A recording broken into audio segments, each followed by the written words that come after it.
பதிலுக்கு மறுபக்கம் இப்போ அமைதிதான் நிலவிச்சு. என்னோட இதயம் வேகமா துடிக்க ஆரம்பிச்சது. இதெல்லாம் என்னோட கற்பனை தானான்னு என்ன நானே கேட்டுக்கிட்டேன். கிட்டத்தட்ட 20 வருஷம் ஆகிடுச்சு.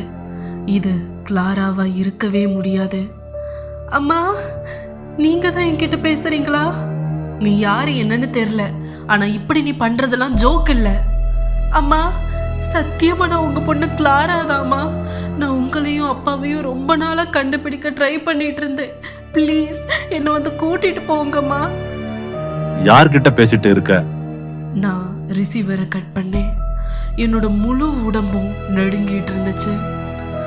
இது அவதான். போன என்கிட்டதா?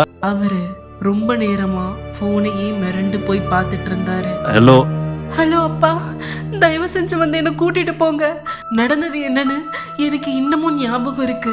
ஆனா நான் உங்களை மன்னிக்கிறேன்ப்பா. சத்தியமா மனசார உங்களை மன்னிக்கிறேன். என்னை வீட்டுக்கு வர விடுங்க.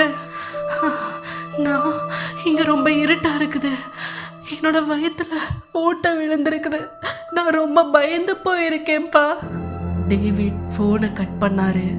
எங்களோட உடம்பு இன்னும் அதிகமா உதற ஆரம்பிச்சது. இது அவ இல்ல. இது கண்டிப்பா கிளாராவா இருக்க முடியாது. அவளதான் நம்மளோட வீட்டு பின் பக்கத்துல 20 வருஷத்துக்கு முன்னாடி குழி தோண்டி புதைச்சிட்டோமே. அவ இறந்துட்டான்னு உறுதிப்படுத்தவும் செஞ்சோம். அவ சின்ன குழந்தையா இருக்கும் போதே எந்த நல்ல விஷயங்களையும் செஞ்சதில்லை. அததான் நானும் யோசிக்கிறேன். இது கிளாரா இல்லைன்னா உண்மை தெரிஞ்ச வேற யாரோ தான்.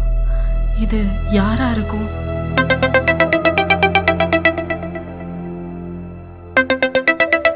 நீ இப்போ எங்க இருக்க? நான் கடைசியா வீட்டுக்கு வந்துட்டேன்ப்பா.